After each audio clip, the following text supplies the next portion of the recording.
Hey, everybody, how we doing? It is Friday. What a wonderful day it's been so far, dealing with all the support problems. Oh gosh, if you're coming and seeing us from Facebook right now, my apologies for all the trouble on Facebook. I don't know what's going on. Facebook took a huge dive, and all of a sudden things just went kind of caca. So it happens, right? So anyway, hey, how's everybody doing today? I hope you're having a great one.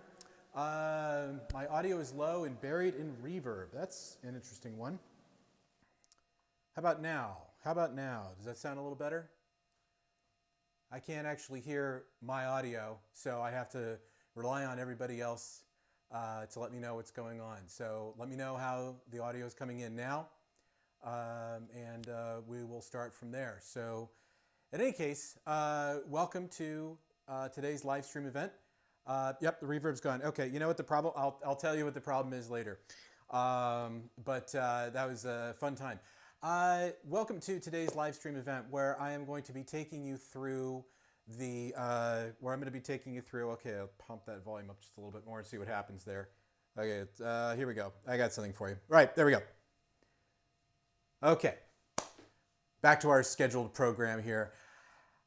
Today we're going to take you through not one, not two, but three products here at NUX, because we had three brand new products shipped this week.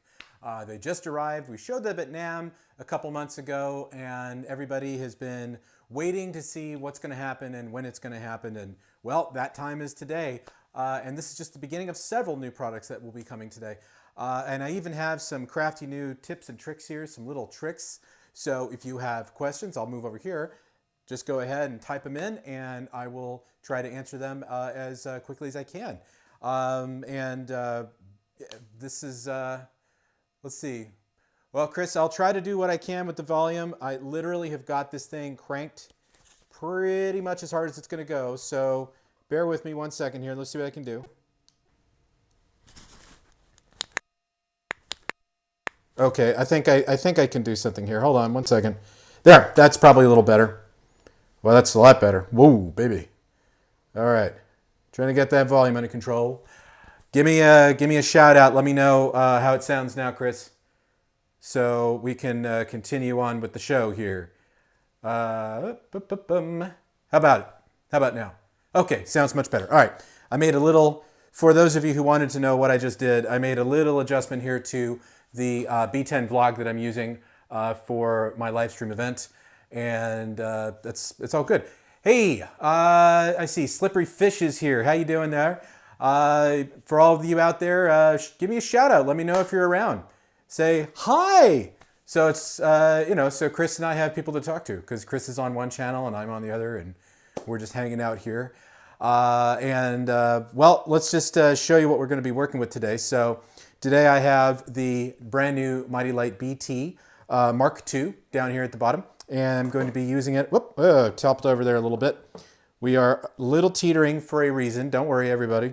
I'm using the C5 RC for today's demonstration, so that we can go wireless. So not only am I using wireless here for my microphone, I'm using wireless for the guitar, and all that great stuff. And then later, I'll be showing you guys the 65 overdrive and the hook. Now, a lot of people have asked questions about all those products, and well, I want to help you guys get to know these a little better, because it's a lot of fun to work with. And so as we get through this, and people ask questions and all that, so keep the questions coming. What I'll be able to do is just bring you up and call and give you a chat out there. So Slippery Fish, I can see you there. Wah. You have the NUX looper pedal. It's amazing. I'm really glad you like it. I like it too.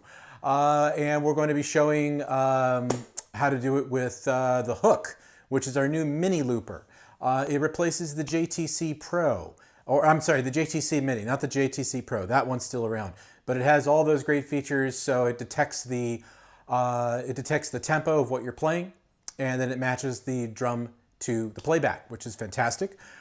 Same thing goes, and the, hey there, what's going on there?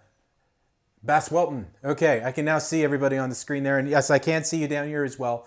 but sometimes it's a little easier for me to look right up there on my large monitor up there. But just keep the comments coming over here. I will definitely see them and call them out.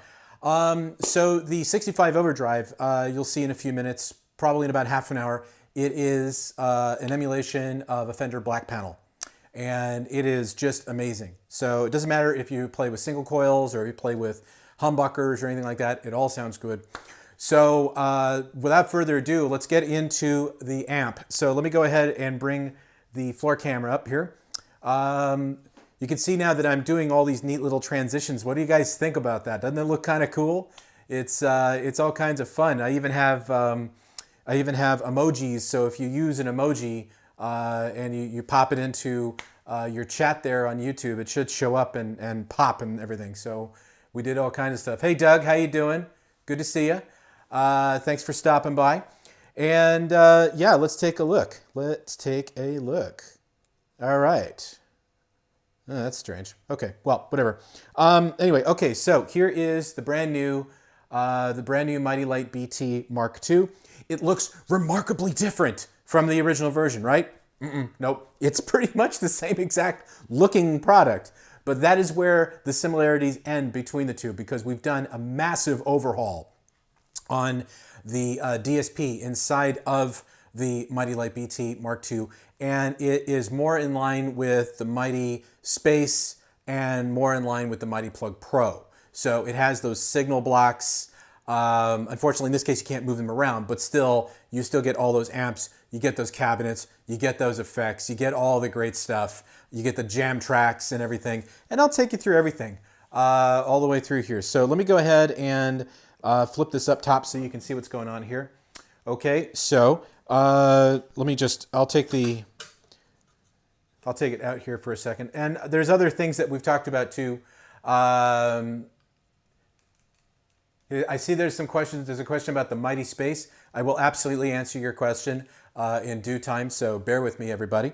So let's take you through the interface of the Mighty Lite BT Mark II. Okay, so it functions pretty much exactly like the original version did. So it is a portable desktop amplifier, meaning that you can use it with the included power supply that comes with it, or you can make use of 6 AA batteries, and you can take it portable for up to, I believe, 6 to 8 hours, depending on what kind of batteries you use. It is an amplifier that expands, and it's not just for the electric guitarist. So if you're one of those guys out there that plays bass and says, hey, I'd love to have a little practice amp, well, here you go. Because the Mighty Lite BT Mark II is great for electric guitars, it's great for acoustic guitars, and it's great for bass guitars as well, because we have amps for each one of those type of instruments. So we have electric guitar amps and cabinets, we have acoustic guitar amps, and we also have impulse responses built in, and we also round it out with bass amps and cabinets as well. So we really do give you everything for a very small price, frankly. And it is USB-C as well. And I'll show you what that's all about in a few too, because I've got it all booted up here, and I've even got it with the groovy little app. We're all set up there. We can do all of it in real time. It's fantastic. Okay, but going over the interface here. So we have the input, we have our gain, volume, tone, and then we have a knob called Reverb Delay. Now the Reverb Delay works in conjunction with the LED button up here at the top, and I'll get to that in a second. Now further to the right, we have the output, the headphone output. So I am using that today so that we can get a nice, good direct sound. And we also have an auxiliary input here in the back. So if you want to hook in an MP3 player, or you want to hardwire in something to the Mighty Lite BT Mark II, no problem. To the top here, we have the presets. So we have 7 presets, and that's just like you'd find with the Mighty Space, the Mighty Plug Pro, and other amps that are coming down the road. Because if you were at NAMM, you saw that we had a Mighty 8 BT Mark II. In fact, I've got one sitting back there, pre-production unit. Not quite ready for us to show yet on a live stream, but it is coming very, very soon.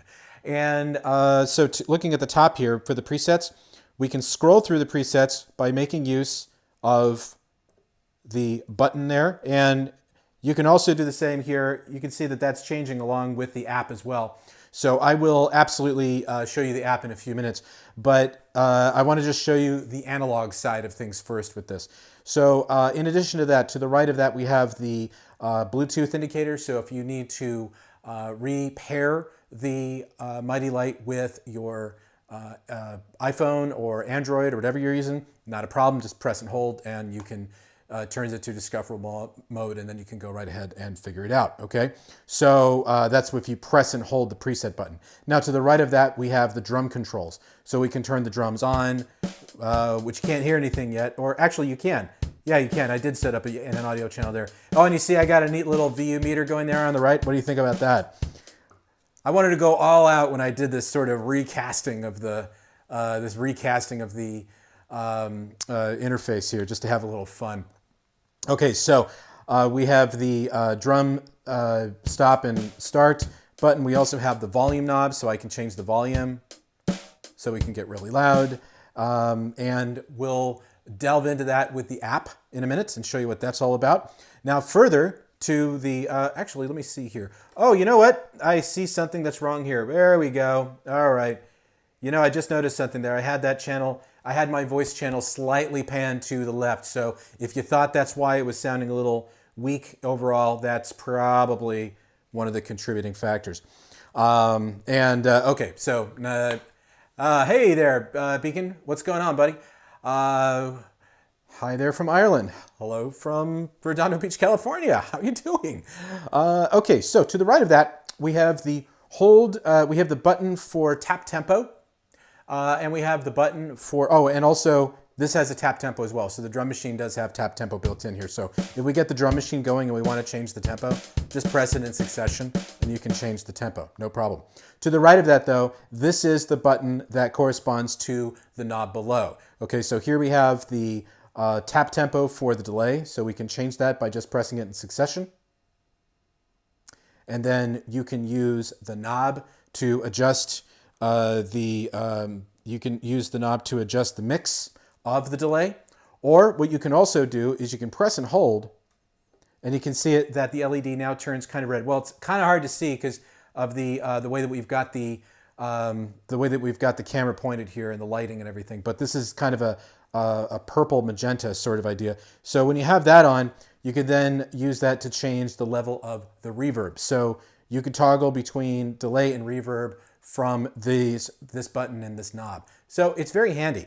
And then on the back, we have a USB-C port. And that's going to come in handy in a few minutes because I'm going to show you the editor. Because yes, there's an editor inside of the Mighty Lite BT Mark II. So you can now use this little $99 amp for recording. You can use it for reamping. You can use it for IR loading. All of that stuff, you just do it right there on the editor. I mean, how cool is that, right? It's pretty awesome if you ask me. But again, it's a beautiful time we live in. You know, actually, just quick side story. So years and years and years ago, when I was a category manager for a chain store, of course that was Guitar Center back then, I was looking at, and this is, keep in mind, this is like 2008 around then, so it was a while ago now at this point. I was looking at these little desktop amps and I said, wouldn't it be cool if there was like a USB port on the back of this thing, you can just use it for recording?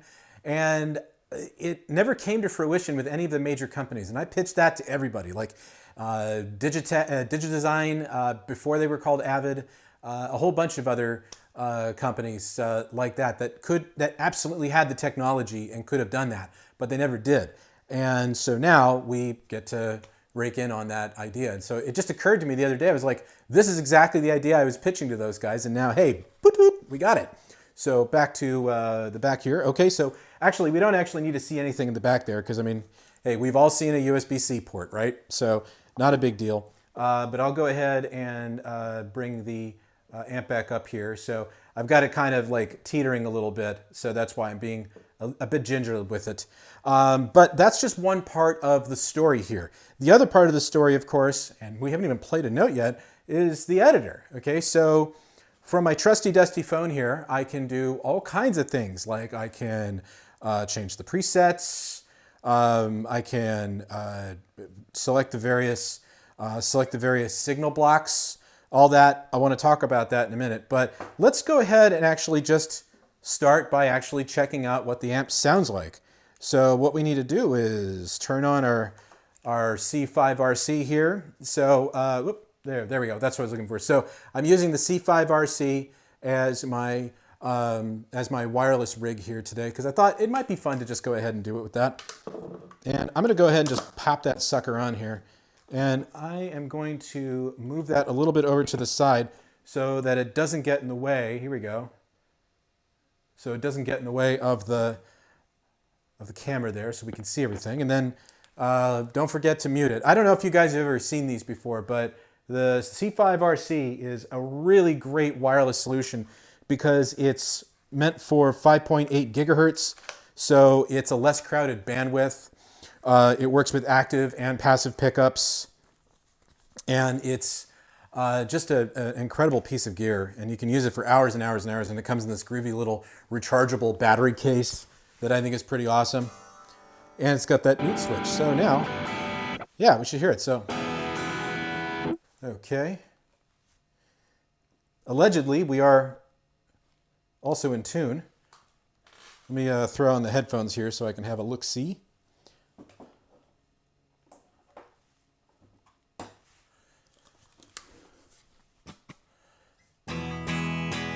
Okay. How's that sound?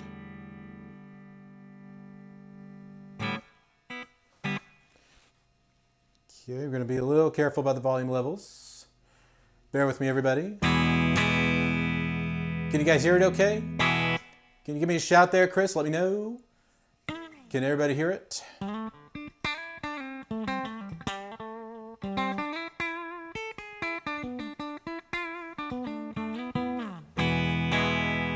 Can you guys hear it? Give me a quick shout out and let me know if you can hear it. Yep, okay, great. Thank you, Chris. I appreciate that. Okay, so let's go ahead and switch gears here and we'll move over to the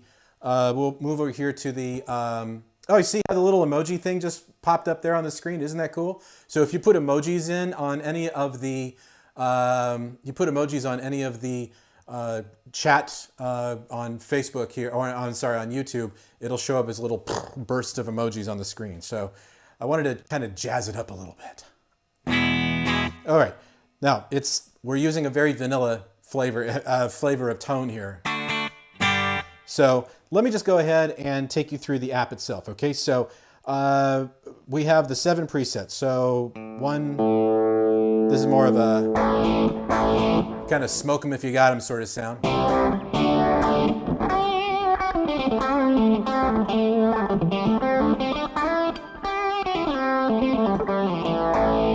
Chris, you're asking a whole bunch of questions that are really great, and I absolutely will answer those.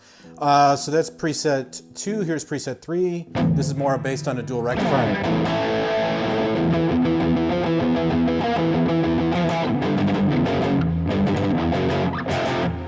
Yeah, you definitely don't want to hear me play Metallica. I haven't played that since I was about 18. Okay, we also have preset 4, and these are the included presets, by the way, right off the bat.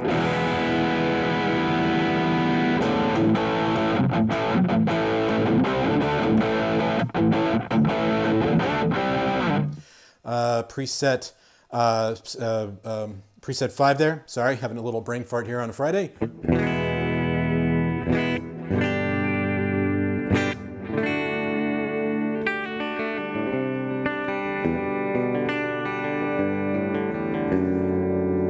So that's a Fender Super Reverb. Then we have a bass preset, which I'm not playing bass. But then we also have the last one here, which is the Stage Man. And so this is an acoustic one.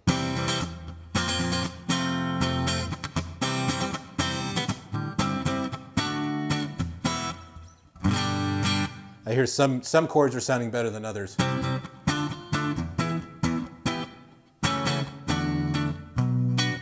All right, so that's based on a Stage Man. Now, if we go to the impulse response, that is based on a Martin D45, and I'll show you what that's all about. Wow, okay, something's going on there with the app. How about that? It is not behaving itself. Let me see if I can get it to come back alive here. Hold on, everybody. Hold on, everybody. Hold on, everybody. Oh, there you are, you crafty little thing, you. Okay, how about... There we go. All right, everything's coming back now.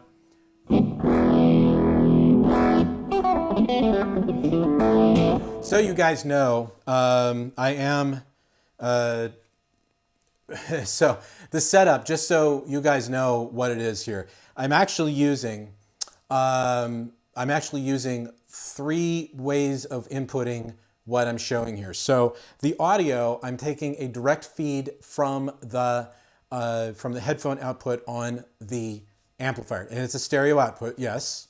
Okay, I also have the USB plugged in because I do have, in fact, the desktop editor all set to go here. So I can show you the desktop editor, and I also have Bluetooth going into it so I can show you the editor itself on the app on your phone. So that being said, sometimes there's going to be a little bit of quirkiness as we go through it, but just to let you know, that comes with pushing the envelope, as they say. So let's do this. Okay, let's talk about the app. So the app for the phone. So everything I'm going to show you here is completely 100% reproducible on a iOS device or on an Android device. It's exactly the same. And I can hear a little bit of boop. There we go. Okay, a little bit of funny business going on there with the microphone. I'm going to mute the guitar here for a second because that might be part of the problem. Anyway, let's get back to it. So going from the, hello, Mr. Microphone, please don't crap out on me right now. That would be a bad thing. Okay, it's probably because it's right on top of the microphone is right on top of the phone here. And sometimes that can cause a little bit of funny stuff. But anyway, okay, let's start with the navigation of the app, okay? So if you want to go through the presets, you can simply use the preset buttons on the top of the interface. See, like now it's actually not showing up again. We might have to, oh, did it come back? Okay, there it is. All right, so you can go through and you can scroll through there's a delay. I see what's going on here. All right. There it is. Okay, so we just can't blah, blah, blah, blah. We can't machine gun through it. But what we can do here is go through the different presets, either by using the app itself, or you can use the amp just by simply pressing the buttons. You can toggle to the various presets. It's not doing it though for some reason, so we may have to give up on this idea. I'm not sure if it's because I'm asking the app to do too much at the same time here, or maybe OBS is just not behaving itself with me today. Bear with me, everybody. Bear with me. If we have to, we might have to just switch over to the other just the desktop app to get things going here, which it's looking like we might have to, but let's see. Maybe we can get it to go. There it is. Okay. So we'll just try to bear with it as fast as we can. So at the top of the screen, you've got your presets, so you can toggle through your presets either by using the preset buttons on the app itself, or you can use the that's weird. Okay, we'll just try this first, and then I'll reconnect and see what happens there.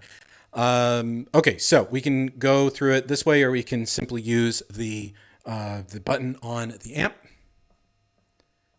And the USB, yeah, that's very true. It might be, they might be fighting each other. I'm not sure yet, Chris. To the right of that, or the left of that, we have the share button. So you can share your presets. Now, this is something that somebody called and asked about, or wrote and asked about on one of our channels, that said, why do you only have 7 presets? Well, actually, you don't. I mean, yes, you do have 7 presets specifically to work with, but the thing to keep in mind is that those presets can be expanded upon, because you can save and save and save presets and just create QR codes of all of those, and then you can call them up at any time you want. There's really no reason to limit yourself to just 7. Although 7's a lot of presets to play with when we're talking about a little form factor like this, because if you look at the other amps that are out there that are kind of like this, nobody really does that. So the fact that we give you those 7 presets is pretty cool, actually. Okay, so you can share those presets by using a QR code. You can load from a QR code. So when you go to Facebook and you go to our Facebook and you go to our user groups, you'll see opportunities for yourself to to trade presets with other users of the same product. It's pretty cool, I gotta say. We can also change the patch level, which we don't need to do right at this moment. We can save. We can also make them active. So we can actually select which presets we actually want active so that we can toggle between them quickly. So what we can do is we can deselect a whole bunch of presets. So let's say I just want to go between preset 1 and preset 7 really quick. Just deactivate the other presets, and there you go. Simple as that. Okay, and I'm going to just focus on the I'm just going to focus on the things that are specifically set to the app first, and then I'll switch over to the desktop app, which will probably operate a little more cleanly. To the right of that, we have our drum machine, so we can turn the drums on and off very easily. You've got all the different types of drums here. You know, again, this is just to kind of get your feet wet. So you can change the tempo if you want to. So you can change the tempo either by using the tap button here on the app. You can also use the tap tempo here on the amp itself. Either way works. You can change it to, you can also EQ it if you want to. So you can give yourself a, here, I'll just do a couple of adjustments here. So we could go and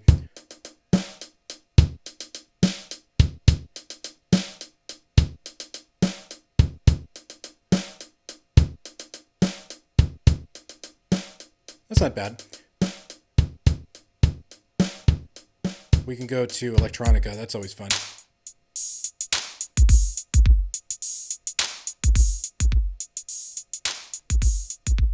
Okay, so that's the little drum machine. It's very useful, and it's a lot of fun, actually. We go to the right of that. We have the jam tracks. Now, the jam tracks are the same that we see in the Mighty Space, and the same thing that we see on the Mighty Plug Pro. And these are really great studio quality tracks. I'll see if I can get one to play back a little bit here. So let's try playing one and see what happens. You might be able to hear it at this point. I'm not sure if you can or not. Let me know if you can. I'm not actually monitoring that just because I want to avoid a feedback loop. These are really great little studio quality demo tracks that we provide, and then the ones that our artists have they've provided, and you can also, of course, load in your own custom ones too.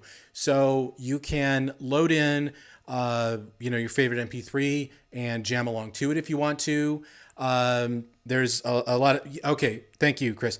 Here's the really cool thing about the artist tracks is that there's little widgets to the right, and if you press on those widgets, it then takes you to the timeline, and this is where you can set up events along the timeline so that the preset will change as the song plays back, so that way you don't have to mess around with the presets. You can just have it do it all for you. And that's really, really great, because who wants to worry about changing presets? It's already hard enough to remember to turn on and off pedals when I'm playing live, but to have to start changing presets, I'm just going to go, completely nuts. So in this case, it's actually better that you just use the jam tracks and you set up those changes to happen along the timeline of the song, so it'll happen automatically and automated. And it's really a great feature because it just is going to make your playing and your experience with the product that much better, honestly. Okay, so there's that. Now, finally, there is the settings. We don't have to worry about that too much, and you might be thinking to yourself, why does this screen look a little different compared to mine? That's because this is the developer version of the app, but it works exactly the same. This just has a few extra bells and whistles for the developer side of things. But a couple things to point out here. Your USB audio settings, you can do all of this from the app, and I'll show you that. The desktop app, I mean. But you also have a tuner. You have a tuner built in. This is something that a lot of people ask for. They ask for a tuner with the Mighty Plug Pro. Well, there's one in there now. They ask for a tuner with the Mighty Space. It's there as well. It's part of the app. And this is where the arrogance of... It's not that people are arrogant. It's just that sometimes people say, oh, that's easy. You should just program that in. And you know, they haven't programmed a word in their life or anything in a computer before, so clearly they didn't know what they're talking about.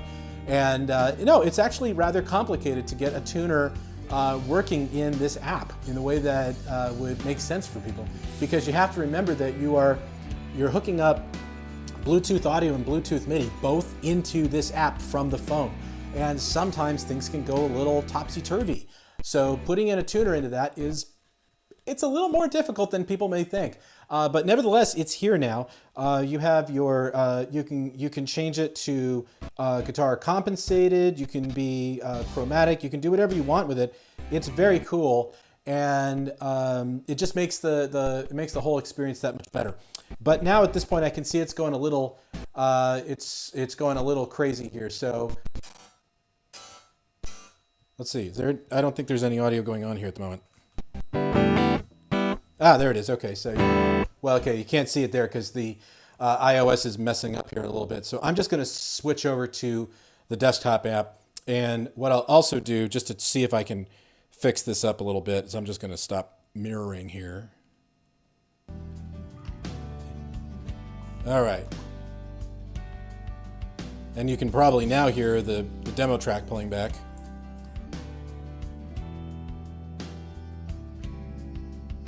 Okay, there we go. All right. Okay, so this should actually sound a little better.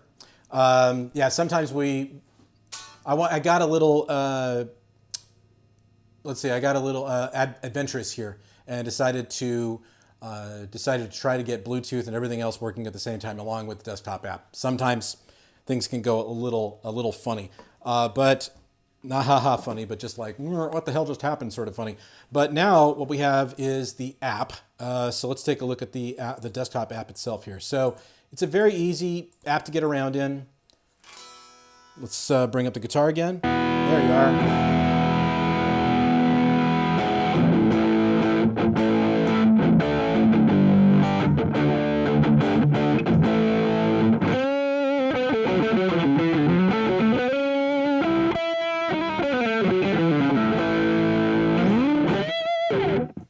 Okay, so let's talk about it from the perspective of the desktop app, okay, because this is a little different, although all the same functionality is there for the most part, except for like the jam tracks. But the tuner's here, so let's see, can you see the tuner? Yeah, you guys can see the tuner. So from here, you've got chromatic, you've got guitar standard, you've got guitar compensated, and you've got bass. You can change it from flowing display to standard display. You can mute it, obviously. But if we go back to, let's go to guitar standard and just play a quick note. Of course, it also helps if you have the volume turned on and the C5RC turned on. There it is.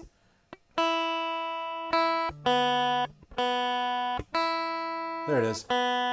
So that's the flowing display or a standard display.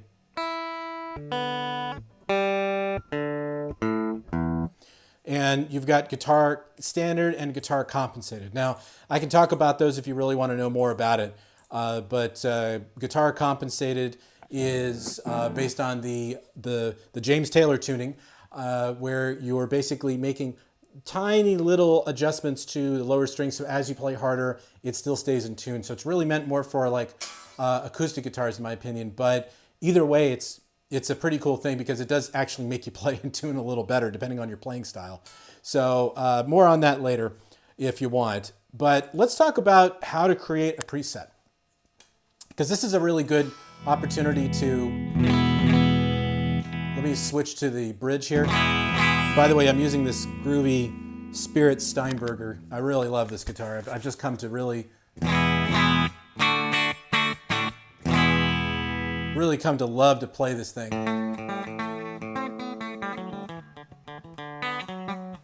Of course, if I played better right now, that'd be even better, wouldn't it? Okay, so let's talk about how to create a preset with the Mighty Lite BT Mark II and the app on your desktop.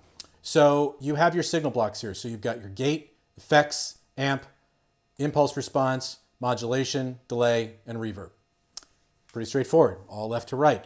And unlike the other amps like the Mighty Plug Pro and the Mighty Space, you cannot move the signal blocks around, unfortunately. So that's not available to you to do. But again, it's a limitation of the DSP and the memory.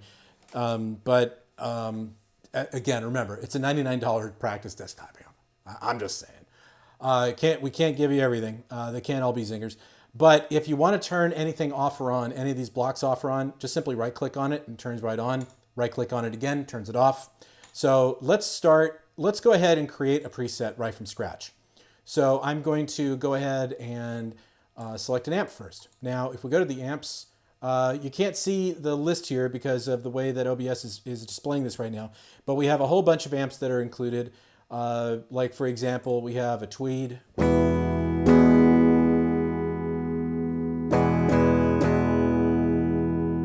have a Tweed, we have the rectifier.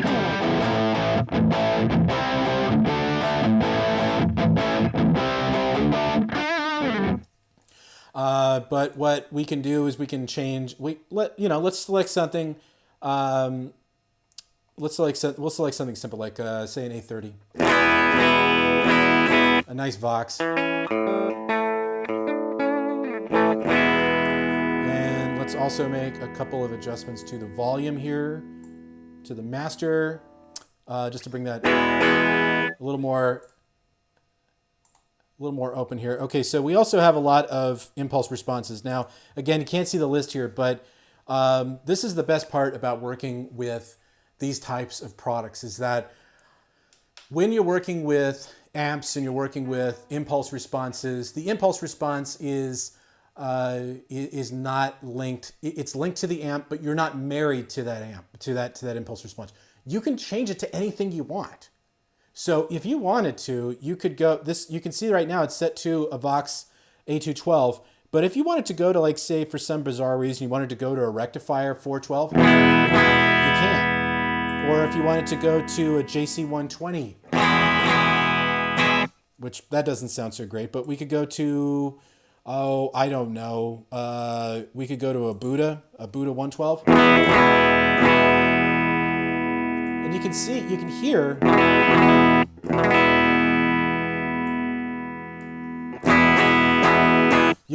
that each one of those has a totally different tonal characteristic. Now, I've seen a lot of other modeling amps where you select the amp and the cabinet is pre-selected for you, and that's it. You can't do anything else after that point. That's absolutely not the case here. In the case of our products, pretty much each and every time that you start selecting an amp, you can select a different cabinet to go along with it. So that just makes it all the better. And Slipperfish, yes, this software does come with the amp. We don't show something that doesn't come with it unless we make it explicitly clear. So yes, the amp does include the application, absolutely. But in any case, from here we could go to the controls, and we can make changes to the gain. And yes, you can use this to record into Fruity Loop Studios. I know everybody always calls it FL Studios now, but I remember back when it was called Fruity Loops.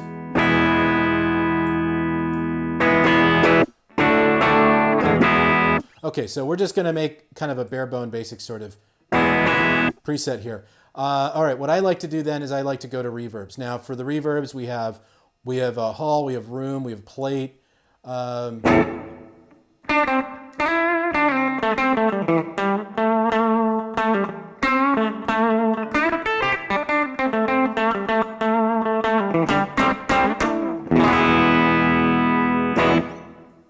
All right, so good question from Chris. Is the USB audio output stereo? Yes, absolutely. Because these are stereo effects.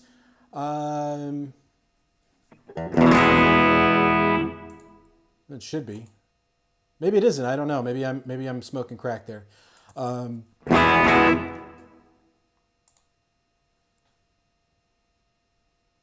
have to look at that, Chris, and see if I can get you an answer. I'm sorry about that. I don't have one for you yet. Okay. Okay, there's the delay. All right, that's mono. So maybe it's just the modulation. Yeah, there's where the stereo is coming from. It's coming from the modulation. Okay. There we go. All right. Well, we'll go back to those in a minute. Let's go over to the effects block. Let's turn that effects block on, and let's go and select a different. You can see my mouse is going down, but there's a whole pop-up list here. But we can go to select, like, say, I don't know, Tube Screamer, if we wanted one of those.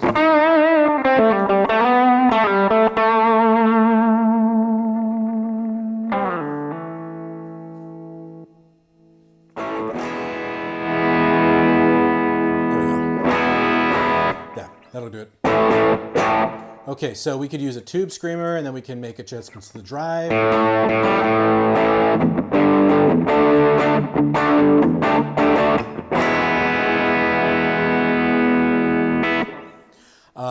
Level, tone, all that good stuff.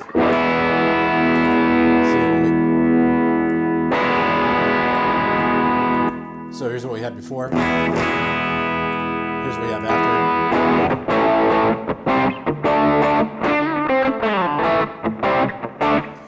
Hey, Chris, remember that conversation we were having about Tube Screamers? All right, all right. We have a Big Muff.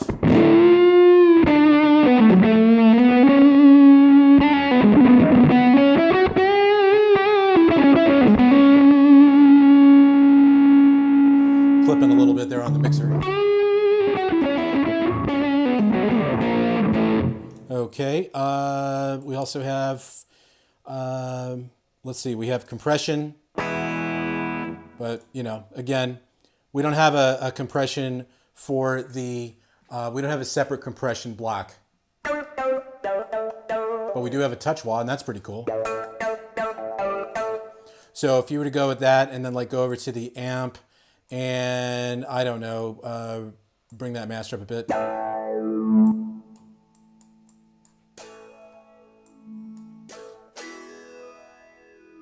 What happened to my volume? Lost my volume.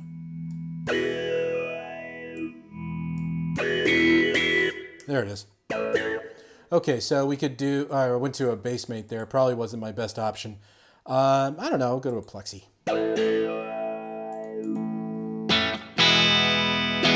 Oh, I see. Okay, the problem was the touch wah. I had the volume turned down on it too much.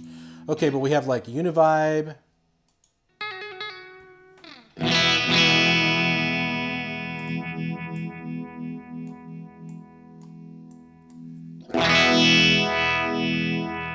That's a really nice sound.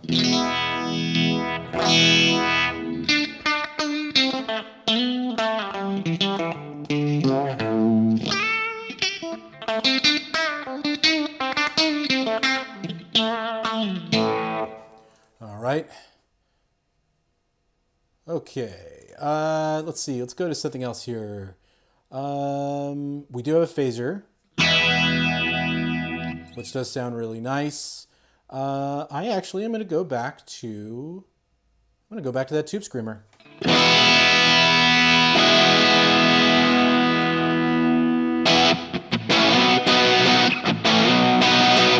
And now if I go back to the impulse response, you know what? I might actually change that to a Soldano.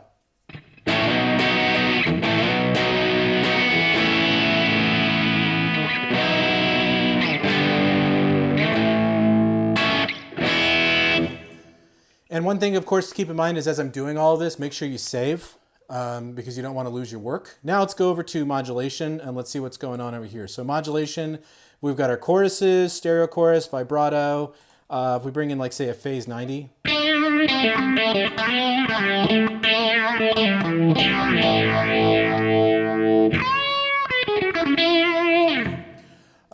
Let's bring in the stereo chorus. Okay, that's definitely in stereo.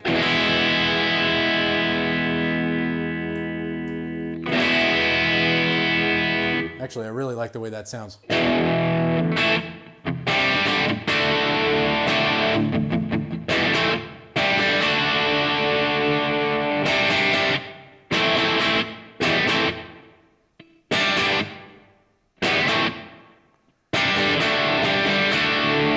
I didn't mean to bring up 2112, but there you have it. Then there's also the delay. So let's go over to delay, and we have our selection of analog, digital, modulation.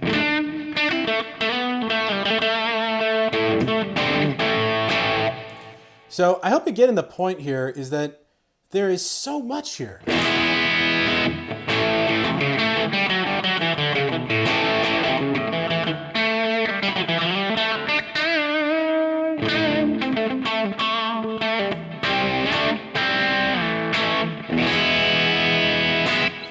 Okay, I think Jorgen wanted to know about the impulse responses. Yes, there are plenty of impulse responses. There's about between 18 to 20 additional spaces for your own impulse responses to be loaded into the Mighty Lite BT Mark II. So that is available to you as well. Okay, so anyway, I have gone ahead and just made a mess out of this. So actually, I mean, it sounds pretty good, right? What do you guys think?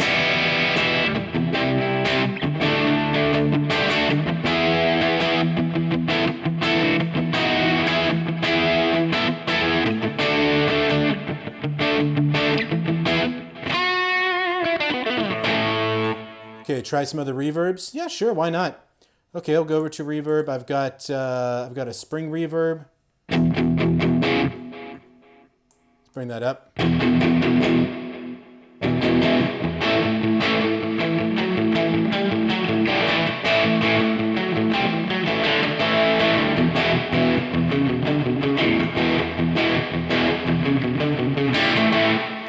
Chris, I am a child of the 80s, and I am going to play 80s riffs, man. That's just the way it is. We got a damp reverb as well.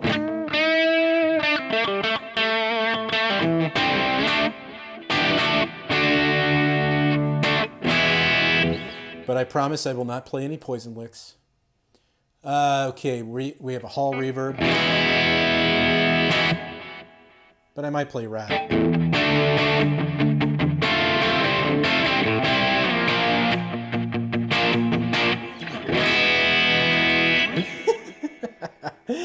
Okay, what reverbs are included? We don't see the pull down. I know you guys can't see the pull down.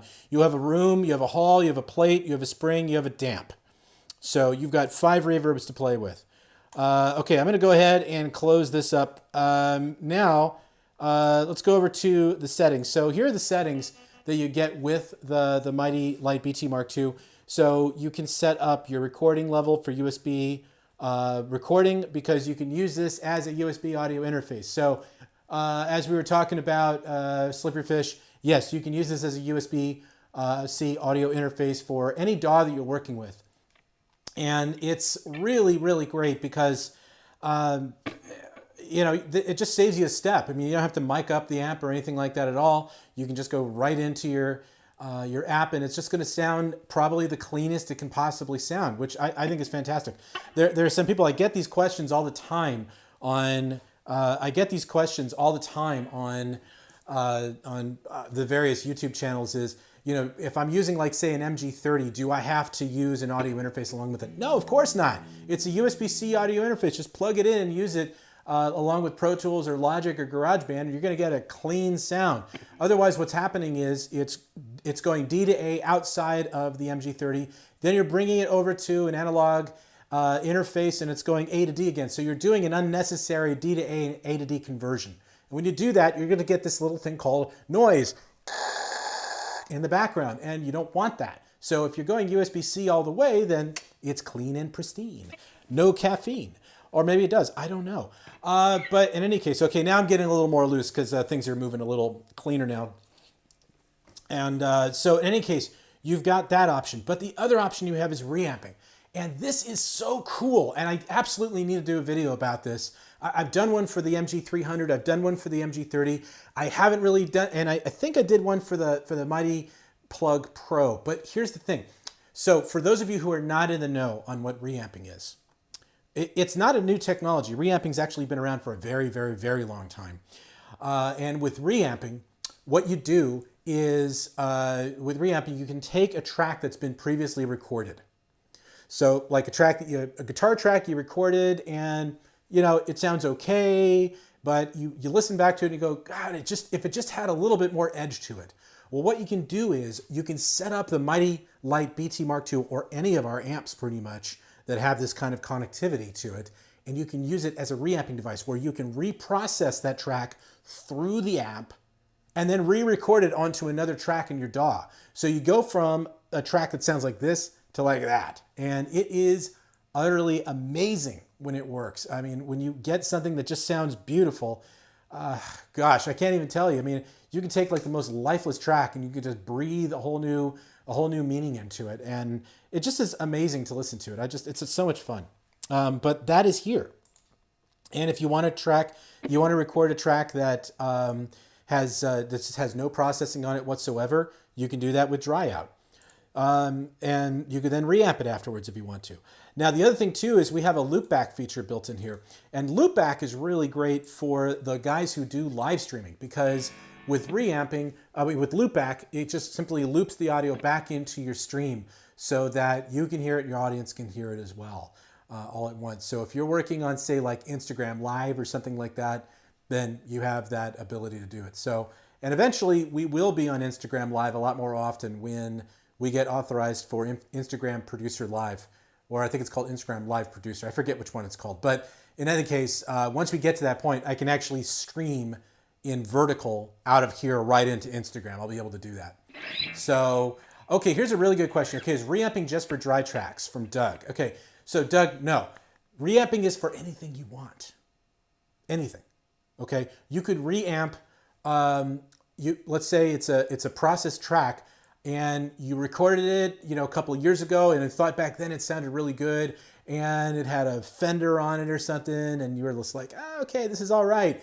But you're listening back to it and you go, God, what would it sound like if I just added a little more crunch to it, or added a little bit more oomph? Maybe I've got this really great preset I set up inside of the Mighty Lite, and I want that to be processed on this track. That's exactly what reamping is for. You can then reprocess the track and then re-record it onto another track so that you have your old and your new take. So yes, you can layer it as much as you want to. Or if you really wanted to get, a little avant-garde, what you could also do is you could listen to a vocal track, right? Think about it. It doesn't have to, just because we're talking about guitars here, guitar, it's all, you can also do bass, you can do vocals, you can do keyboards, you can do any of that stuff. Anything that you've processed, you could treat the Mighty Lite PT, or the plug for that matter, you could treat it like a plugin if you want to. Plugins are such a deep rabbit hole to go down, that it's always kind of scary when people start talking about plugins, because once you start buying plugins, man, it's like when you buy pedals, it just doesn't stop and it just keeps going no matter what you do. So it's the same thing here for pedals and all that. But the thing is that with the Mighty Lite BT, you've got all of that stuff in there. So let's say you're listening back to a vocal track and say, it'd be really cool if I could put this through some vocal process. I could put some processing of some sort, like an amp, or put it through a phaser or something like that. Reamping. You can reamp it right in there, and you can put it through a cabinet. You can put it through, I don't know, flanger. You can put it through delays, reverbs, overdrives, whatever. I mean, there's really no limitation. One of the things I do is I use the MG400. I did this with the MG300. One of my most popular videos on my channel is when I used the MG300 as a vocal processor. That blew people's minds because they were like, holy crap, you could do that? I'm like, yeah, it just requires an impedance converter. That's all you need to do, right? So you just plug in a dynamic mic to an impedance converter, go into the input of any of our products for that matter, and there you go. You got a vocal processor. Simple as that. All right. Okay, so Chris asked a question here. Okay, what are the major differences and upgrades compared to the Mighty Lite BT Mark I? Okay, well, because I'm going to change gears here in a second and go, because we've kind of explored that as much as we need to right now. I want to show you guys the hook and the 65 overdrive. So to answer your question, the main difference is an upgraded DSP, first and foremost. So that means more amps, more cabinets, more effects, the ability to load in impulse responses, the individual signal blocks that you could turn off and on. You get a lot more in here than you did with the updated jam tracks. the included tuner. That's some of it. And then of course also it's made for electric guitar, acoustic guitar, and bass guitar. So you get all of that in one shot. And that's what it's really all about. So let me disconnect here for a second. I'm going to actually move to my Telecaster for this next batch, or my PV equivalent of a Telecaster, and then we'll answer some more questions as we get along here. All right, there we go. Cool. All right. So anyway, we're going to move to the next part of this demo. So in order to do that, I actually have to do a quick intermission so that I can go to it from there. So hang with me for the next few minutes. And of course, if you have questions, let's see, anything like that. Okay, there we go. So if you have questions, just keep asking them. They will show up on the chat and I will answer them. And once I'm done with the demo of the 65 overdrive and the hook, I'm absolutely going to circle back to answer some of the other questions about the Mighty Lite BT Mark II, or any other questions you might have, because I did see a few there that we definitely want to answer for you guys. Okay, so I will see you guys in just a couple of minutes.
Okay, I'm back. So you can see that things have changed here as well a little bit. We have our pedals here all set up. We're going to be concentrating on the 65 overdrive and the hook. I've got them mounted on my trusty Bumblebee pedal board here. I also have a couple other pedals down here at the bottom. I've got and there's my toes. I have the damp reverb, and I have the pulse impulse response loader mini pedals loaded up as well, so that we can do we can have a little fun with that. Philip, I see your question, and I have moved away from the Mighty Lite at this point for today, but that doesn't mean that we can't come back to it down the road. If we have time today, I'll see if we do. If not, I will absolutely be doing a lot of videos to show you what you can do with the acoustic side of all of our amps. In fact, I have all of the amps here and that do electric, acoustic, and bass, and I'm going to be doing a whole bunch of video content on that in the very, very near future, so do stay tuned for that, okay? But in any case, looking here at the Mighty Lite, I'm sorry, I've had the Mighty Lite BT stuck in my head all day. Actually, let's move over there. There we go. That's the angle I wanted. Anyway, have you guys heard? Well, you had to have heard the 65 overdrive by now. There's been a whole bunch of videos on this in the last couple of weeks, and we also have the hook drum and loop pedal here, and I'm going to show you how all that works right now. Now let's talk about the 65 overdrive really quick. So the 65 overdrive is an emulation of the Fender black panel. So you get those nice glassy tones that Fender's known for. And it works great for humbuckers, and it works great for single coils. It doesn't really matter either way. It's going to work out. But it's a great sounding pedal. And let me just show you the ins and outs of it really quick. So we have our level, we have our gain, we have our bass, and we have our treble. Now in the back, we also have a trim for the saturation. So what you want to do in that case is you want to get yourself a neat little jeweler's screwdriver, and then you can go in the back there and you can make adjustments to it. So I could go to the saturation trim and go ahead and just make the adjustments there. And what I might do in a minute is just play a couple of notes, make those adjustments so you can hear what it sounds like. And it just increases the saturation on the gain control.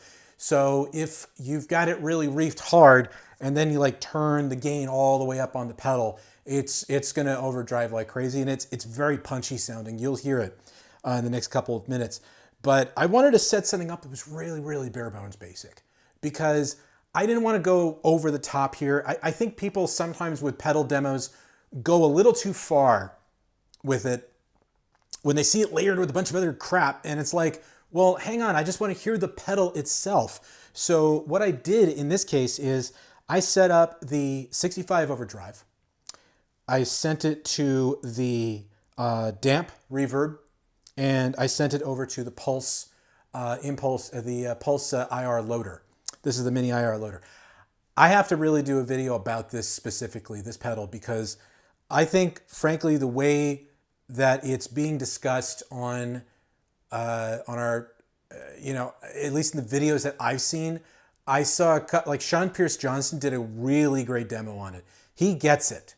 Our friend here, Chris Butler, he absolutely gets it. He understands what it's all about, and the possible the stereo possibilities of it.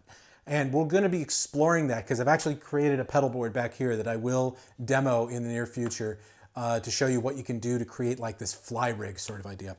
And then all of that is going into the hook drum and loop, which I'll talk about now. So the hook drum and loop.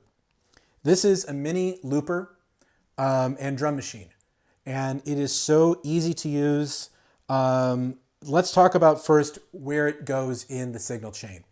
Because it's got a drum machine, if you don't intend to use the drum patterns, you can put this basically wherever you want to be. This is a phrase looper, okay? And what that means is that once you turn it off, it's gone. Okay, you lose that phrase. It's not stored with the looper. But you can load your own loops into it if you want to. If you're connected to a computer, you've got a phrase you want to bring in and then loop on top of it, you can do that.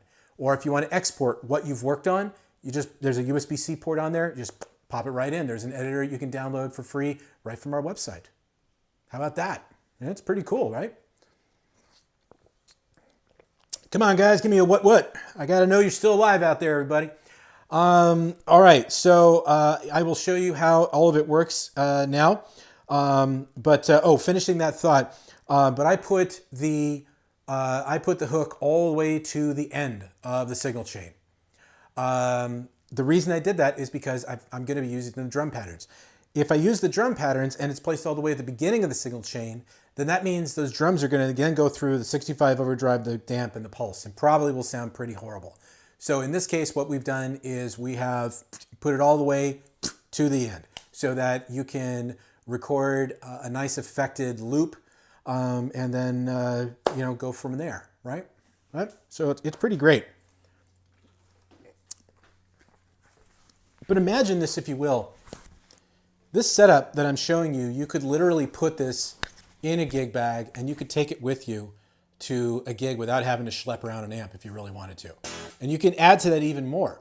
You could go to a, I don't know, you could get like a Plexi Crunch if you wanted to, the Steel Singer, all of the reissue pedals for that matter, and you get this whole palette of preamps that could then go through a reverb and then go through an impulse response loader. And you can get something completely different that I think sounds pretty cool myself. Okay, let's go ahead and let's bring everything in.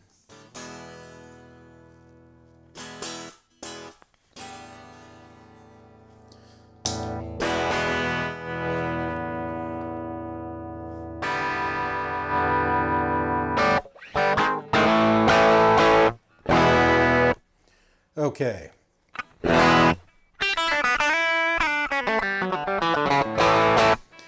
We're in reasonable tune here, but let's just make sure. Little tuner never hurt anybody, right?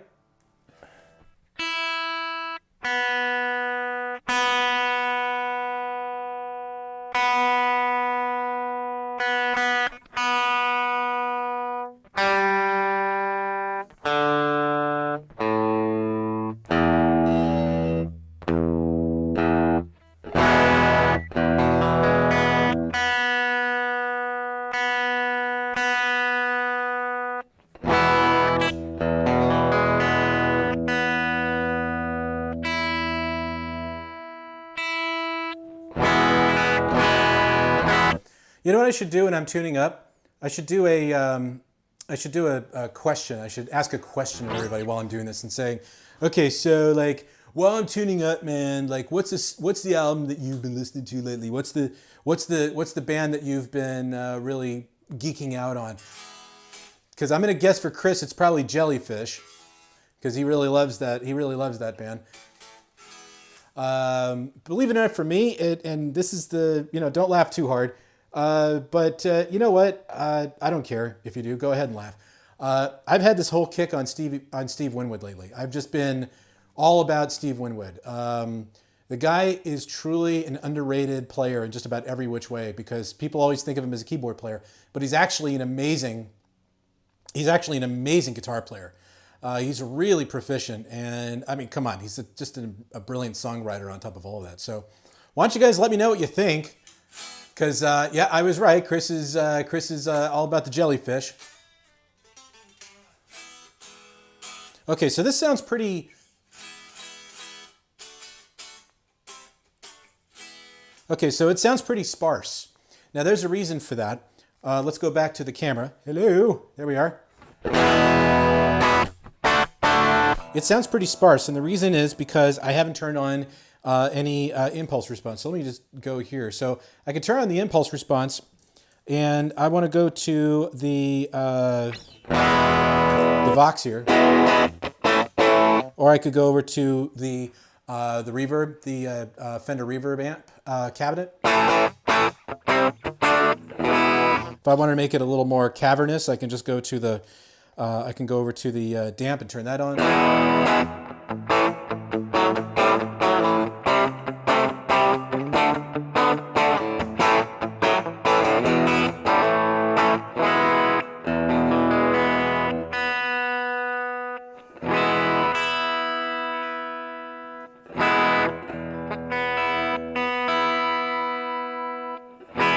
Sorry. A little bit of tuning fun there. I've been really working on my intonation lately and really focusing on not over gripping with my left hand. Sometimes I tend to get really aggressive with it. And when I'm playing really hard with the right, sometimes I'll just hold down the left even more. And the problem with that is that intonation, it just goes out the window at that point. But my theory has always been, if it doesn't sound good with an open E, then it really isn't that great of a, guitar. So, and this is actually by the way, a PV. This is a PV Generation series. So this is an old Telly copy that they made in the 90s that I love PV guitars in the early 90s. They were really great sounding guitars. Okay, anyway, let's get to it. So I am using a little bit of reverb, and I'm definitely using a Fender impulse response here, but I want to get back up to the 65 here. So the 65, let's turn that up.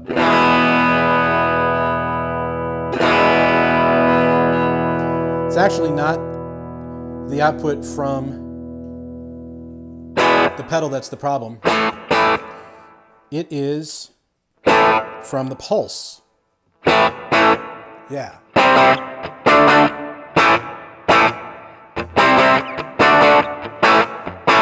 So see how it's nice and punchy. If I go to the neck pickup,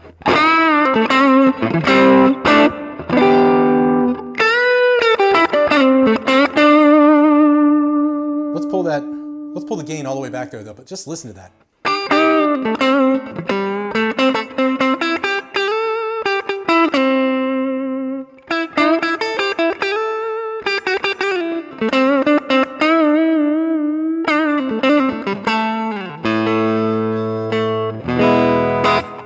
So I really love the way it sounds. The bass, the treble. Typically, I like to actually pull the bass back, and I like to make it a little more nasally. Just kind of my approach to it. And of course, if you top that off with a little more reverb. Let's see, I'm going to go to a plate. Or I'll go to a spring. Let's go full Fender, right?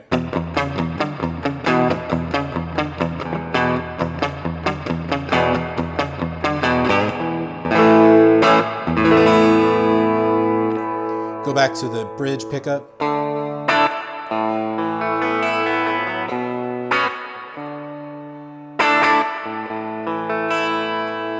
Or if you wanted to go for kind of that John Lennon sort of sound.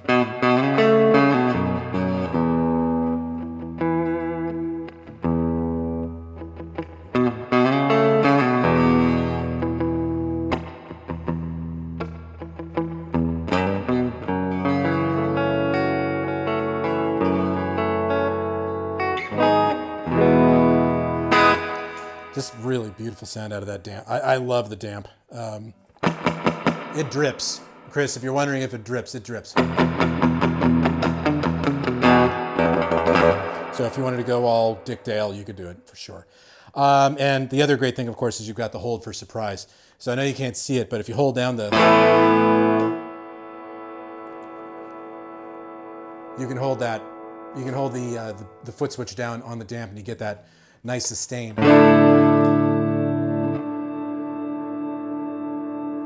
And if you change it to like, let's see, if you go to the plate, it's a totally different sound.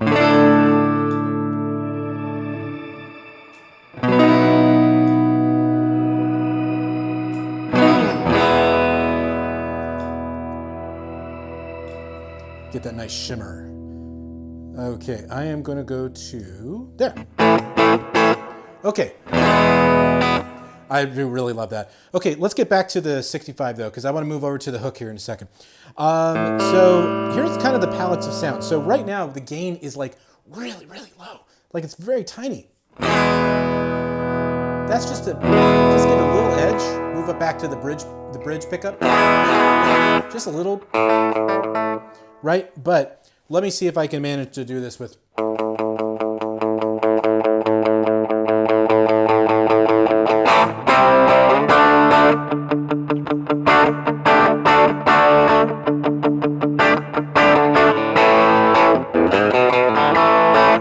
Okay, or we go to like say 3-plot.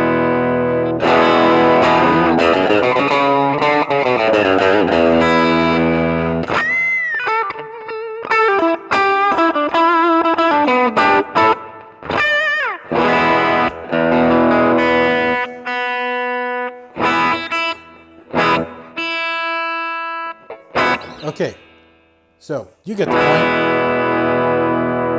Well, let's see if I can manage this one. This one's going to be This one's going to be fun. Okay, I'm going to stick a screwdriver here back here, and I am going to try to see if I can do this with two hands here. Okay, so if you can't see anything except my hairy arm, just bear with me for a second.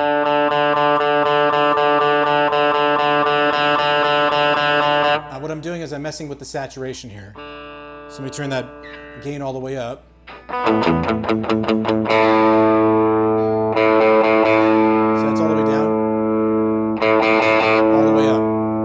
So let's turn it back a little bit more that way. We get a nice breakup sound.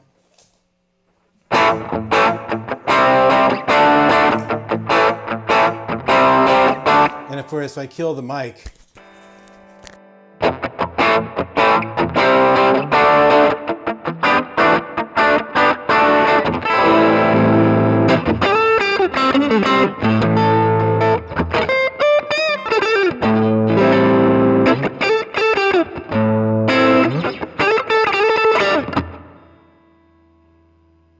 so a little bit of fun there. Okay, so that's the 65 overdrive. Now, you may not be aware, of what the 65 is all about, but I mean the reissue series in general from us. But the reissue series is like one of our most underrated series of pedals because they're only $50 a piece. They start at $50, so you get a Bogner. You get a Bogner, you get a rectifier, you get a plexi, you get a steel string singer, you get and now the 65 overdrive, and those are all like what, they start at $50 each, and then we have the chorus and the delay, which are both analog, and those are starting at $60 each, and they're full metal pedals all the way through, and that just makes it even better. So if you're looking for something, for a new tone and you got some money burning a hole in your pocket, it's a great way to go. Yeah, I totally agree with you, Chris. The XTC is amazing. It's nice and meaty. I really love the way that thing sounds.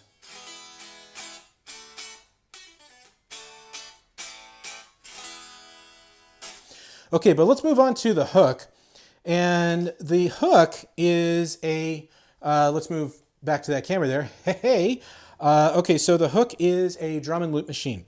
So here's the basic layout of the pedal. You've got your input, you've got your output. There is a headphone output on the side here, so you can do silent practicing if you want to. You have it requires a power port. That's obvious. There's a USB-C port so that you can load in your own phrase loops if you want to, or you can export whatever you're working on. You can export it and then use it in a DAW if you'd like to. There are several different styles here to choose from. At the top, you've got your drums. You've got smart tap tempo, so I can just start playing right here. I have control for the volume of the drums.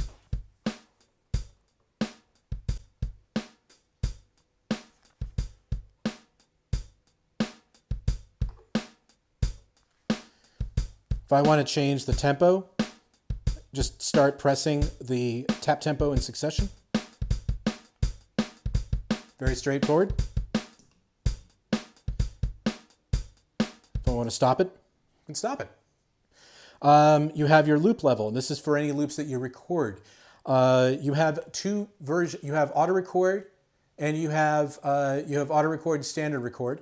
So auto record is really fantastic because you can just go ahead and record whenever it detects a signal. So it makes it a little easier to work with for some people. It just depends on what your preference is on all of that. Personally, I like auto record. It makes my life a little easier, especially when I'm just trying to layer a bunch of sounds on top of each other, which I'm going to show you how to do that in just a second here. So we're gonna do a little bit of layering here in a second. But the thing about looping, and this is the thing that's kind of more of the philosophy of looping, if you will. So the philosophy of looping is this. Some people will do just one loop and call it a day and that's it. But I never do that. I always do like a whole series of loops, and I'll do like a loop over a loop over a loop over a loop. And when you're working with something like the hook, you got to remember that you just have that one loop track, right? And you can layer as much as you want on top of it, and then you can undo and you can redo the last take. So it goes back one level and makes the whole looping experience much easier. But the thing to keep in mind is keep an eye on your volumes, because you want it to sound good when you do it. So it's like practicing a song at home with a band.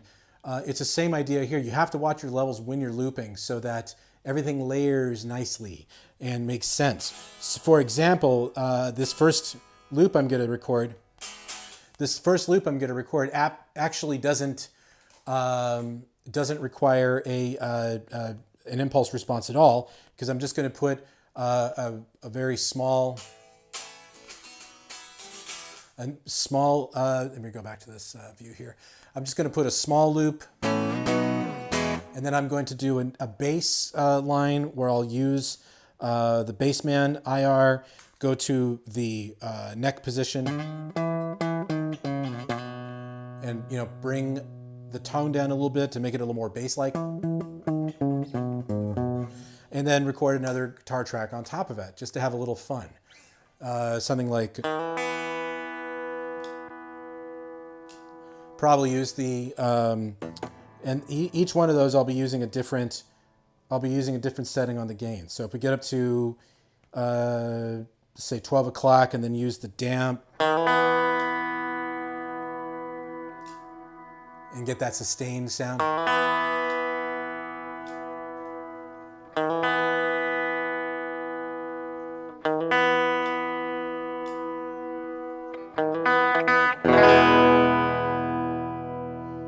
Something like that.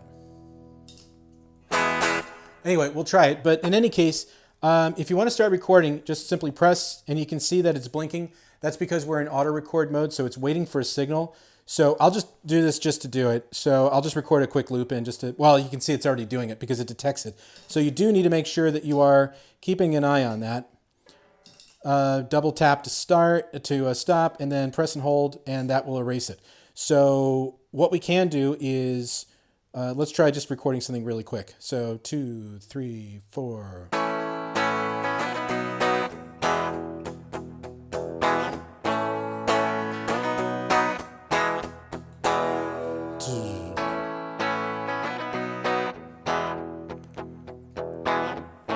Now we can turn the drums on, and hopefully it will detect the tempo.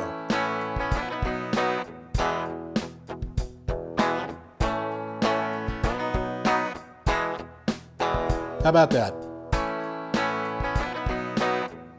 But we can also stop, and we can just erase it. And now you can see that the LED for the drum machine is now up here at the top, and it's turned on.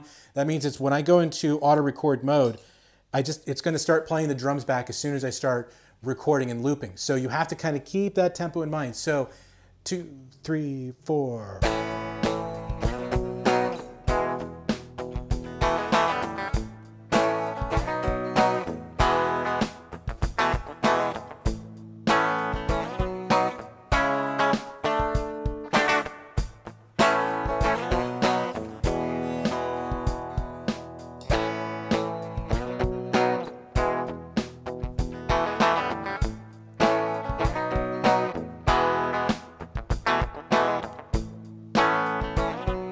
Okay, so why don't we just go ahead and try to record another loop now, and I'll use the neck pickup. So what I'm now using is I'm using the pulse with the bassman, and I'm in the neck position. I've turned the tone all the way down on my guitar so it's a little bassy-like, and now I'm going to go ahead and overdub. 2, 3, 4.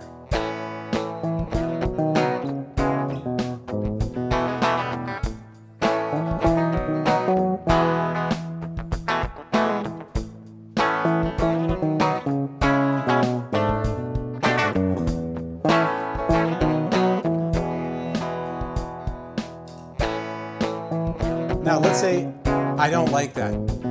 It's okay. But if I don't like it, I can just press and hold, and I get that undo. But then I think again, well, you know what, actually I did like it. press and hold again. And now there it is, it's back, right? So at this point, what I'll do is I will turn up, I'll go to the bridge position on the guitar. I'm going to turn the gain up a little bit. I'm also going to turn the level up on the damp reverb, and I'm going to switch to a different impulse response on the pulse. Get kind of a country sort of sound. And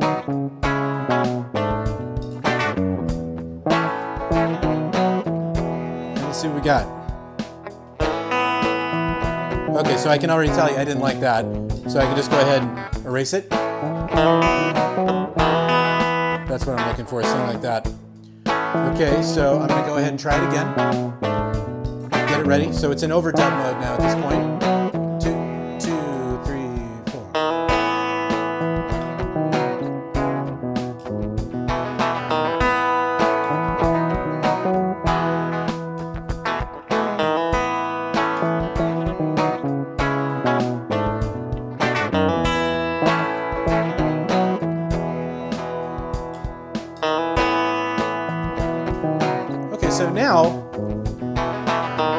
So now we have a nice, let's see, let me turn that down.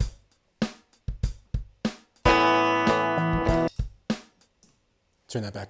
Okay, so now you hear we've got a nice layer, right? We've got chords, we've got a little bass, we've got a little rhythm guitar over it, and at this point now we can turn it on and I can start soloing over it if I wanted to. So I can reef the 65 all the way up, go to a totally different impulse response, and solo on E if you want to. So I'll just go ahead and get that drum loop going.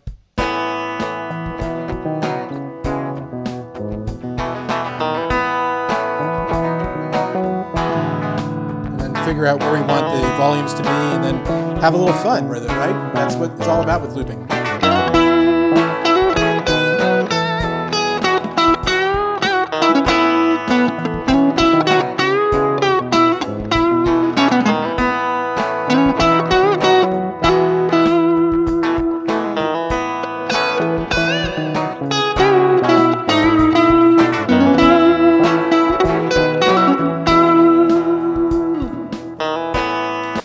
So that's the basic idea of the loop. At which point, if you want to start, embellishing on it a little bit more and start doing all kinds of other weird things with it, again, it's just like with reamping. There's really no limitation into what you can do with the hook loop. But we just started shipping these. Let's go ahead and pull that out there. We just started shipping these a couple of days ago, and thus far, people have been really excited about it because the hook, the JTC Mini, which is the predecessor to the hook, has actually been out of production for quite some time now. So now we have a replacement for it that people are really excited about, and I think it will do, I think it's going to do exceptionally well. There we go, back there. Okay, so in any case, that's pretty much what I'm going to be, that's what I've demoed today. And I'm going to now go through the chat here. I'm going to look for some questions and try to bring some stuff up here. So bear with me, everybody. I'm going to scroll all the way back up and see what's going on here. See if there's any extra questions I can answer about it. So if you guys are out there in a live, let me know. This is a good time to start asking those questions. Let's see where we are at this point. We've got 11 people watching. So, hang out. Ask some questions. This is a good time to do it. Okay? Let's go. All right, so go to the top here. Oh, okay, there we go. Right. Got these new tricks and everything. Okay. Okay, here's a good question that Chris asked. Okay, how does this compare with the Mighty Air? Well, the Mighty Air, keep in mind the Mighty Air is a few years old at this point, so it is a different version of TSAC. This is an updated TSAC, which is our audio algorithm, and it's a bit different. It's a bit updated. And yeah, there definitely will be an audible difference between the Mighty Air and this one. This is more in line with what you see with like the Mighty Plug Pro. It's the same, I believe it's the same TSAC that comes with the Mighty Plug Pro. So I hope that answers your question. Okay, we're just going to go through these. I didn't see that many, so we'll just... we'll do... Oh, okay, so acoustic guitar, please. I promise that I will circle back and do some content on the acoustic side of the Mighty series. And it's not just the Mighty Lite BT, you know, it's also the Mighty Plug Pro has acoustic amps built into it. The Mighty Plug has acoustic amps built into it. Yeah, how about that? I don't know if you guys knew that or not. The Mighty Space back there has it. The Mighty Air, they all have that in there. So yes, be happy to go back and do some videos on that. And of course, I'd also like to go back and do a series of videos on the Stageman amps themselves, because I don't think that they've honestly been talked about enough, and they're actually exceptional acoustic amps. Speaking of exceptional acoustics, I've got one hanging back there, a brand new company called Bodhi Guitars, I'm happy to be playing those for the videos. These are very affordable guitars that just hit the market, and they make cajones as well, and they're really nice actually. So yeah, you'll definitely see some acoustic material from me in the near future to show off the products. Okay, so let's see. Other questions. Oh, okay. I see a question from you, Philip. Availability. Can I speak to availability in Europe? I can say that it's shipping worldwide now. All three of the products I've shown today are all shipping worldwide. So they should be available in Europe before too long. The place you find them easily would be Amazon. It would be Thomann. Those would be the easiest places to get to. In Europe, I'm just not familiar with all the European dealers out there. You just have to forgive me. But here in the United States, we have several dealers that have already placed their pre-orders, and they're getting their products as we speak. And I might tell you guys, just to tell you, this is just scraping the surface of what's coming up. We still have all the core pedals. We showed those at NAMM, so it's not a great secret. We have the core pedals coming. We have the Mighty 8 BT coming. The Mark II of that is coming, and it's going to have the same DSP that you see with the Mighty Lite BT Mark II. What else? Obviously the Trident. I know a lot of people have been asking about the Trident. We did a live stream on that a couple of weeks ago and went off without a hitch, and I love the Trident. I am absolutely enamored with it. It is so much fun to work with. I've just been completely floored by how much cool stuff you can do with it. But we also need to turn and focus on the other, the other products as well. So I will be, the legacy products. We don't want to forget about the MG30, obviously. That's one of our bread and butter SKUs, and we don't want to forget about the MG300, nor will we. They're really great. Anyway, okay, I know I went way off the reservation there on that answer, but Philip, I hope that answers your question. Yes, it will be available in Europe very, very shortly. We wouldn't be doing these live streams if it wasn't really going to be available soon. I think the only exception to that is probably the Trident, because the Trident's been delayed just a little bit due to a manufacturing issue that's being worked out now. Like we're missing one part, and we're getting it now. We can do it a couple weeks later. So we have that coming up. We even have another guitar wireless product coming up that I can't say anything about right now, but it's a guitar wireless product. It's going to be pro level. It's going to be something it's definitely going to turn some heads. And there's more stuff on the way. We're revamping the entire line of Mighty amps, the 20, the 40, and there will probably be a 60 as well. They may all be available this year. There's so many things coming at this point. So absolutely, there's going to be so much. It's going to be so much fun. That's one of the reasons I stick around here. This is just a great job. It really is. Okay, let's go back further up here. Let's see. Dave, hi. How are you doing? I hope you had a good time. Love Wales. I've been to Wales. I hung out there. When I was an exchange student in England, was living in the UK as an exchange student all the way back there in the 90s. I'll put it this way. Happy Gilmore was a brand new movie. That's how long it's been. And we spent weekends traveling around the UK on rail passes. Ones where you had to actually write the dates in on the passes, if you can recall that. And we spent a couple weekends in Wales, in Bath.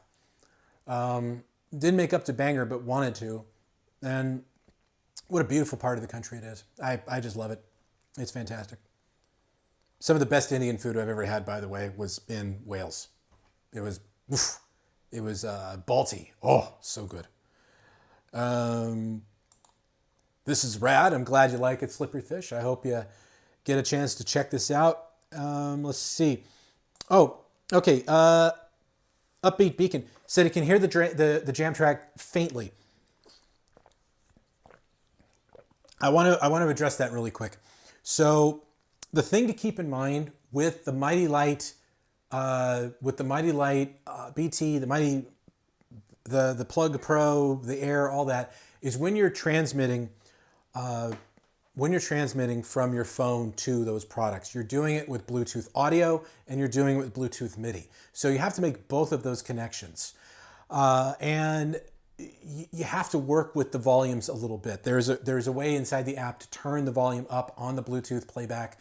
And I just didn't fine tune any of that before I got started because I really had no intention of jamming along to the song in that regard. I was going to do it old school like I did with the Mighty Plug Pro when I did that live stream, but I decided it was better to not do that this time around and to just try something a little different this time, which kind of unfortunately crashed and burned a little bit there, but you know, that happens. But no problem there, but you can get it as loud as you want, really. Okay.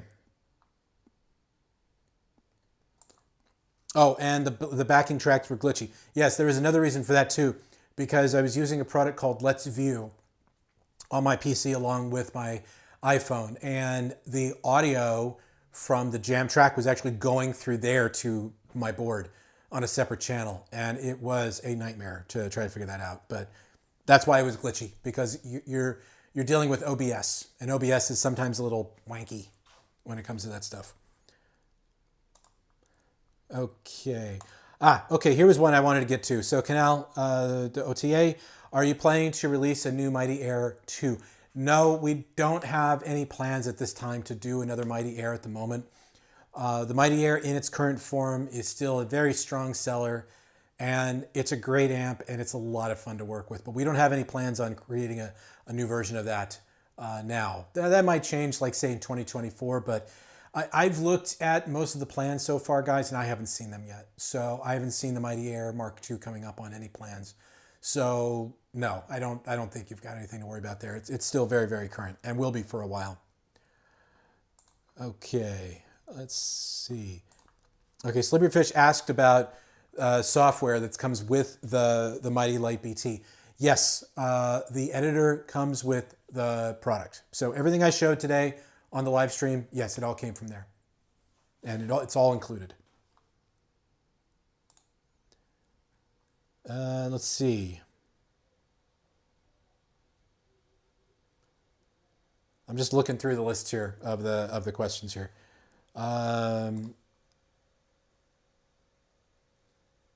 Okay, well, I answered this question earlier. Was the amount of impulse responses that are available inside of the Mighty Lite. Yes, you have a lot of room to play with there.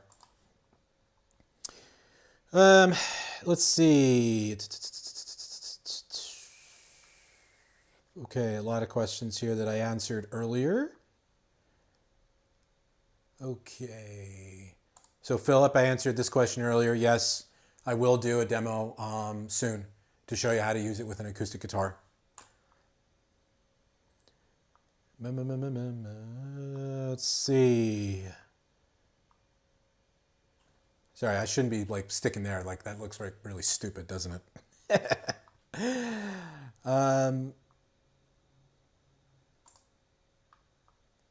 Yeah, there's a big long thing here from Chris about using the pulse on the pulse in a stereo fashion. That's the thing about this, about the mini core pedals. The bulk of the mini core pedals, the new versions, is that a lot of it is a lot of these are stereo now, so you can do that. You can use it in stereo with synthesizers and all that. So it actually releases a lot of different opportunities for mixing potential. It's a lot of fun to work with.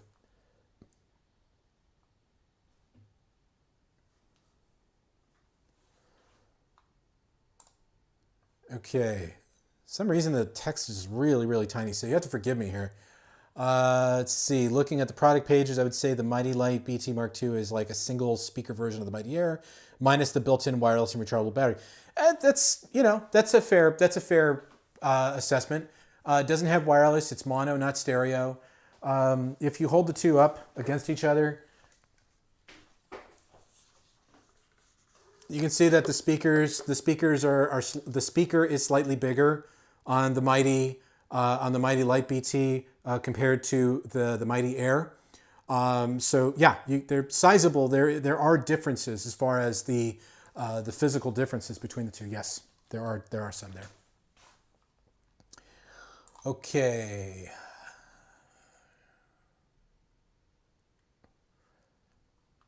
Okay.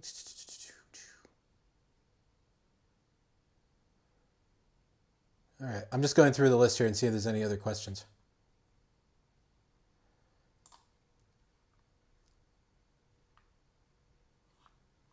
Yeah, yeah. So in this case, yes. When I was doing this little setup down here at the bottom, yes, I was putting the 65 overdrive to the pulse with a spring reverb, and then over to the spring reverb on the damp over to the pulse. Now I don't know if you guys know this or not. Let me unselect that for a second.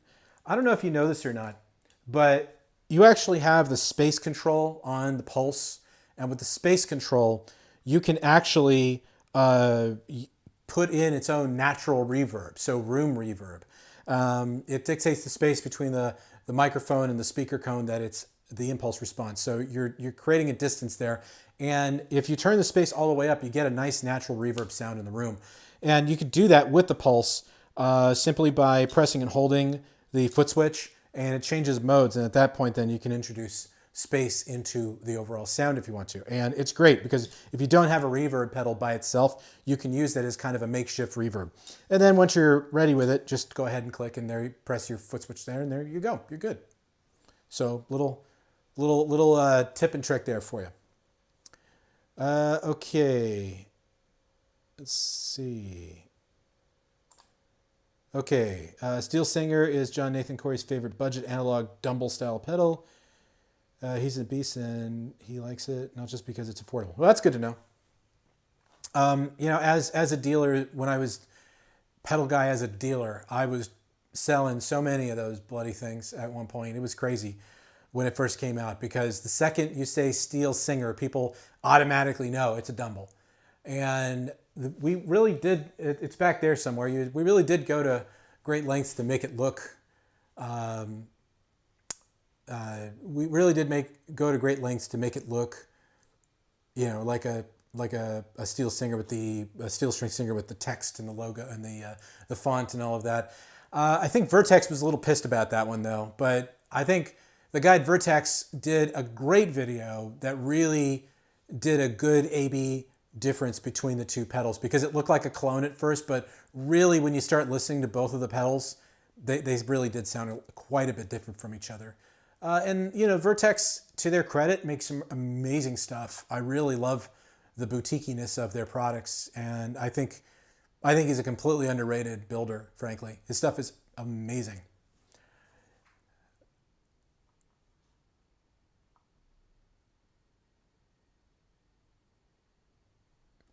Let's see. Okay. Okay, here's a one here. Okay, like a single, I would want the single large speaker of the Mighty Lite BT rather than two small drivers. What would be killer? Well, you know, the easiest way to get to there is the Mighty Space. I hate to say it, but the Mighty Space is the next best way to get there, Chris, because it's a stereo. It's a stereo amp. It's got larger drivers in it, and it's just got a heavenly sound to it. And it also doubles up as an amp head, so you can plug it into a cabinet and have your way with it. It sounds pretty cool. Yeah, so the Vertex. Yeah, he said he completely didn't realize that the two pedals have different circuits. That's right. But again, you know, people judge a book by its cover, and they look at the way it looks and goes, oh, that must be a clone of the Steel Singer. And you know, like this is like the 65 Overdrive is a clone of a we call it inspired by the other pedal. I forget what it's called because I never had a chance to even use that one, but it was extremely expensive. But in any case, yeah, that is inspired by a different manufacturer as well. But at the same time, it's, you know, it's development. This is what we do in development. Like lately, I've been seeing some guys coming up with. I've been seeing people come up with these with a cable-free guitar, I think is the name of the company. They have these this really inexpensive wireless system that they're advertising on Facebook a lot. They're advertising on YouTube, not on YouTube, but Facebook, Instagram, and my other obsession, Candy Crush. And they're advertising it heavily right now. It's $89 and everything, but it's like, well, yeah, but you know, you're saying you get what you pay for. You don't be surprised if it, you know, craps out on you. But nevertheless, it's what it is. It's no big deal. But yeah, anyway, okay, so the Mighty Space is a jump in price and size and weight. Yeah, well, you know, again, it's one of those guys.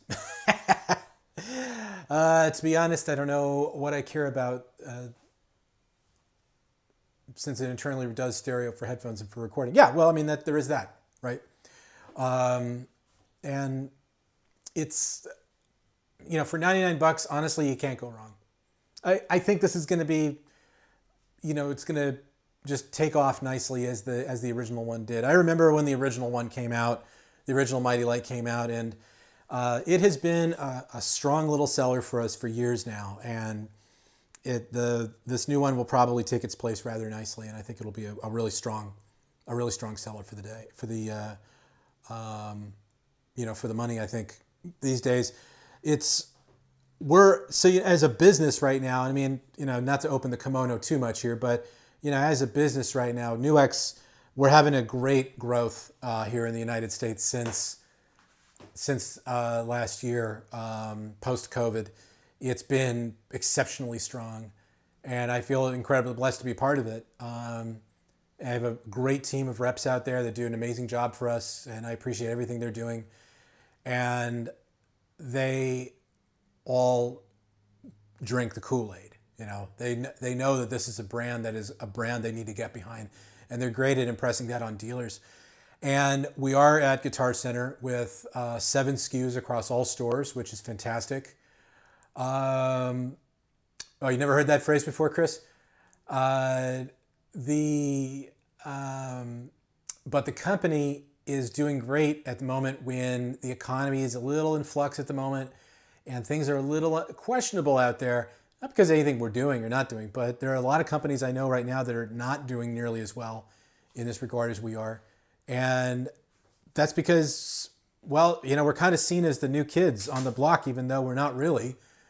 We've been around since a long time now as NUX. Go back to the 90s as far as Cherub goes, and we're still going strong. So it's all good in my book. But in any case, yeah, that's what we got. So anyway, I think at this point we're pretty much covered everything I need to cover here for today's live stream. I want to do more of these going forward, but obviously doing them for 2 hours is kind of hard to do. So we might, you know, start doing these more often. I know I've got a whole bunch of new stuff planned for content for both the Pedal Guy channel and for the NUX channel. So there'll be a lot of stuff coming in the very near future on both sides of things. So I hope you will subscribe to both of the channels. If you joined us from the Facebook feed, I hope you'll forgive us for the problem that we had today. It wasn't us. It was Facebook this time. There was a app that wasn't working, an API that wasn't working right, and it turned into a bit of a fiasco. So I just went ahead and turned that off and canceled the event there. But nevertheless, the other thing too is, yeah, I mean, Chris is bringing up a good point here, and I'll just bring it up here. is that we do listen to customers in the groups. We do listen to customers in our Facebook groups. And Christopher is one of those good examples of, he came up with a great idea, he pitched it, and the next thing you know, we put it into the Amp Academy. It was one of his ideas. It's a really good one too, by the way. But in any case, yeah, there you have it. But hey, listen, thank you very much for hanging out with me today. I appreciate it as always, and I look forward to our next session. I'm not sure what we'll do yet, but we'll figure something out. Maybe we'll talk about the amps. Maybe we'll do something with, well, we have to keep doing things with the Trident, obviously, as we're waiting for it to show up. And we'll keep chugging along on that. At some point, I'm going to do something with the drums. I don't know when we'll do that, but it will happen. It's not as easy as it sounds because I'm not a drummer. So I'd have to literally do something here where I'd bring a drummer in, and we'd have to do do the whole thing here live. And it could be a little problematic, but I think we could do it. It's just a matter of trying to plan it out and everything. But here's the cool thing. I'll tell you this one really fast, is that we did just sign a lease for a new office here in the US. We won't move in until next year, but it's got more than enough space to have a full-on YouTube studio in there.